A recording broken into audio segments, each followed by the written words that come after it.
अस्सलाम वालेकुम, क्या हाल है? सब खैरियत से हैं? Welcome to another video. अच्छा भाई, आज है 30 सितंबर 2023 और यहाँ पे हाई पॉइंट के अंदर लोकल गवर्नमेंट के प्राइमरी इलेक्शंस चल रहे हैं। तो इलेक्शन का सीजन है और यहाँ पे जो इलेक्शन का जो सीन होता है वो पहले प्राइमरी इलेक्शंस होते हैं और उसके बाद जनरल इलेक्शंस होते हैं। तो अभी ये लोकल गवर्नमेंट के इलेक्शंस चल रहे हैं और लोकल गवर्नमेंट के इलेक्शंस में भी प्राइमरी इलेक्शन का फेज चल रहा है। तो प्राइमरी इलेक्शन से जो लोग पास थ्रू होके जाएंगे उसके बाद फिर वो जनरल इलेक्शन में पार्टिसिपेट करेंगे। तो ये एक अच्छा सीन होता है। अगर किसी को यहाँ के बारे में नहीं पता तो वो थोड़ी बहुत और रिसर्च कर सकता है, लेकिन अगर मैं आपको एक ओवरऑल आइडिया देने की कोशिश करूं तो पहले जो है वो प्राइमरी इलेक्शंस होते हैं और उसके बाद जनरल इलेक्शंस होते हैं। तो ये म्यूनिसिपल इलेक्शंस हो रहे हैं, म्यूनिसिपल प्राइमरी इलेक्शंस हो रहे हैं। अभी पहले प्राइमरी इलेक्शंस होंगे म्यूनिसिपल के, यानी लोकल गवर्नमेंट के, म्यूनिसिपैलिटीज के, और उसके बाद जो है फिर वो जनरल इलेक्शंस होंगे उसके बाद जाके। तो प्राइमरी इलेक्शन के अंदर भी अगर उनको फर्दर उन्होंने और उसको ईज किया हुआ है और थोड़ा सा बेहतर किया हुआ है, तो प्राइमरी इलेक्शंस हो या जनरल इलेक्शंस हो, पहले अर्ली वोटिंग होती है, अर्ली वोटिंग के कुछ डेज होते हैं और उसके बाद फिर इलेक्शन डे होता है। तो ये जो प्राइमरी इलेक्शन चल रहे हैं अभी म्यूनिसिपैलिटीज के और जो लोकल गवर्नमेंट के, आप कह सकते हो जिस तरह पाकिस्तान में बल्दियाती इंतखाबात होते हैं, तो ये जो इलेक्शन चल रहे हैं प्राइमरी इलेक्शन, इसकी जो अर्ली वोटिंग है ये स्टार्ट हुई थी 21 सितंबर से। आई थिंक 21 और 22 को थी और फिर वीकेंड पे वोटिंग नहीं थी, और उसके बाद ये पूरा पिछला वीक जो अभी गुजरा है, इस सारे वीक में अर्ली वोटिंग चल रही थी और आज वीकेंड के ऊपर भी अर्ली वोटिंग का सिलसिला जारी है। और ये अर्ली वोटिंग का सिलसिला जो है ये 7 अक्टूबर तक जारी रहेगा और इसका जो इलेक्शन डे है वो 10 अक्टूबर है। अच्छा भाई, अभी मैं जा रहा हूँ वोट डालने के लिए और हमारे यहाँ पे 3 पाकिस्तानी कैंडिडेट्स खड़े हुए हैं जो इस इलेक्शन के लिए रन कर रहे हैं। तो यहाँ पे जो 3 कैंडिडेट्स हैं, एक सिटी काउंसिल के लिए, सिटी काउंसिल का जो उसमें प्राइमरी इलेक्शन में वो नहीं है, उनका डायरेक्ट जो जनरल इलेक्शन होंगे म्यूनिसिपैलिटीज उसी में उनका वोट होगा। अभी जो वोट हो रहे हैं प्राइमरी इलेक्शन के लिए वो है मेयर के और इसके अलावा सिटी काउंसिल एट लार्ज के। सो सिटी काउंसिल एट लार्ज के अंदर एक पाकिस्तानी कैंडिडेट है और इसी तरह से मेयर की रन के अंदर भी एक पाकिस्तानी कैंडिडेट है। तो हाई पॉइंट मेयर का इलेक्शन भी हो रहा है और सिटी काउंसिल के भी इलेक्शन चल रहे हैं, यानी मुख्तलिफ सीटों के इलेक्शन चल रहे हैं और इनको डिफरेंट तरीकों से डिस्ट्रिक्ट के अंदर डिवाइड किया जाता है। जिस तरह पाकिस्तान में डिस्ट्रिक्ट होते हैं तो यहाँ पे आप उसको म्यूनिसिपैलिटीज कह सकते हो, और फिर डिस्ट्रिक्ट के अंदर भी जो है वो डिफरेंट और फर्दर इलाके हो सकते हैं। आई थिंक उनको ये वार्ड कहते हैं। एक ओवरऑल सिस्टम इस तरह से चल रहा होता है, बहुत ज्यादा उसकी डिटेल में नहीं जाते,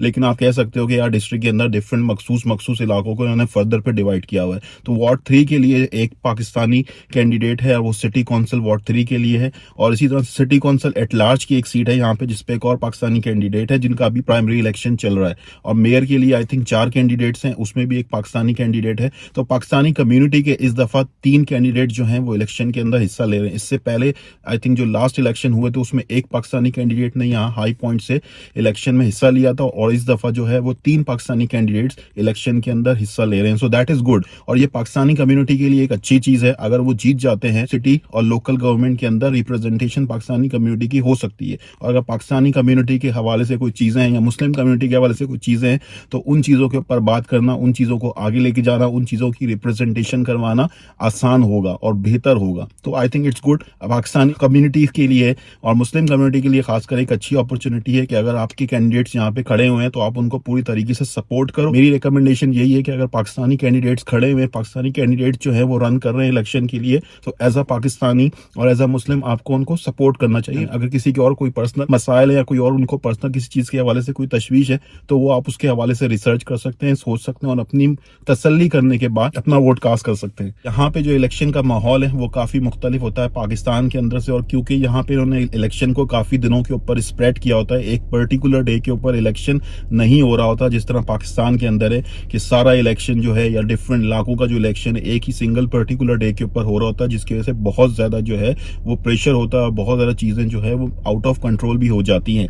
तो यहाँ पे उस तरह से नहीं होता और यहाँ पे चीजों को काफी हद तक स्प्रेड आउट किया गया है। और अगर मैं और थोड़ी सी इन्फॉर्मेशन देने की कोशिश करूँ तो जैसे मैंने पहले बताया कि पहले प्राइमरी इलेक्शन होंगे और उसके बाद जनरल इलेक्शन होंगे, और प्राइमरी इलेक्शन के अंदर भी पहले अर्ली वोटिंग होगी, उसके बाद इलेक्शन डे है। जिस तरह अभी ये प्राइमरी इलेक्शन चल रहे हैं, प्राइमरी इलेक्शन की जो अर्ली वोटिंग है वो 21 सितंबर से लेके 7 अक्टूबर तक चलेगी, और उसका जो प्राइमरी इलेक्शन का जो इलेक्शन डे है वो 10 अक्टूबर है, और उसके बाद फिर दोबारा 19 अक्टूबर से जनरल इलेक्शन की अर्ली वोटिंग स्टार्ट हो जाएगी, और आई थिंक वो नवंबर 3 या 4 तक है, और उसके बाद फिर 7 नवंबर को जनरल इलेक्शन का इलेक्शन डे है। सो यू कैन इमेजिन कि कितना ज्यादा स्प्रेड आउट को किया हुआ है। और उसके साथ साथ ये भी है कि हर जगह पे ऊपर इलेक्शन नहीं हो रहे, कुछ मखसूस काउंटीज के या कुछ मखसूस म्यूनिसिपैलिटीज के इलेक्शन हो रहे हैं। जिस तरह मिसाल के तौर पर अभी हाई पॉइंट में हो रहा है, इसके अलावा कुछ और काउंटीज या म्यूनिसिपैलिटीज के इलेक्शन हो रहे हैं जो ग्रीन्सबरो जहां से थोड़ा सा ही दूर है, 20-25 मिनट की ड्राइव के ऊपर है। उसके जो सिटी ऑफ ग्रीन्सबरो के जो इलेक्शन है वो 2025 में होंगे, यानी 2 साल बाद होंगे। होंगे। सो यू कैन इमेजिन कि चीज़ों को कितना हद तक स्प्रेड आउट किया हुआ है, कितना फैलाया हुआ है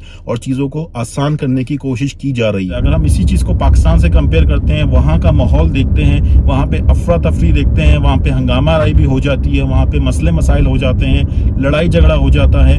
इसके अलावा आपको घंटों भी इंतज़ार करना पड़ सकता है लाइन्स के अंदर, या बहुत ज़्यादा इंतज़ार करना पड़ सकता है कि घंटों ना भी हो और लंबी लंबी लाइनें कतारें लगानी पड़ती हैं। सो वो चीज़ें जो हैं वो एक तरह से आपके ऊपर बर्डन क्रिएट करती हैं और एक हेडेक होता है, और लोग जो है वो शायद उसको फिर अवॉइड करने की कोशिश कर रहे होते हैं। लेकिन अगर आपको इस तरह का माहौल मिले जो आपको मोटिवेट करे, जो आपको एनकरेज करे, सो डेफिनेटली जो वोटर्स हैं उनकी तादाद में भी इजाफा होगा। कहने का मकसद यही है कि जब चीज़ें बहुत ज़्यादा अच्छे तरीके से मैनेज की जाती हैं, चीज़ों को स्प्रेड किया जाता है और चीज़ों को लोगों के लिए आसान बनाया जाता है, तो फिर चीज़ें आपको इसी तरह से होती हुई नज़र आती हैं और उन चीज़ों के अंदर बेहतरी भी आती है। सो ये हमारे लिए एक तरह से एक लेसन भी है। और जो पाकिस्तान में अगर कोई लोग देख रहे हैं, जो करता धरता है, मैनेजमेंट है, इलेक्शन कमीशन वाले लोग देख रहे हैं या कोई और कभी देख लें, या उनको ऑब्वियसली मेरे हिसाब से थोड़ी बहुत तो वो रिसर्च करते होंगे, दुनिया के इलेक्शन सिस्टम्स को देखते होंगे कि वहाँ पे वोटिंग इलेक्शन किस तरह से मुनक्किद कराए जाते हैं। ये जो अर्ली वोटिंग का सेटअप है, इसके अलावा चीज़ों को स्प्रेड करने का मुख्तलिफ सालों के ऊपर, मुख्तलिफ इलाकों के ऊपर, मुख्तलिफ दिनों के ऊपर,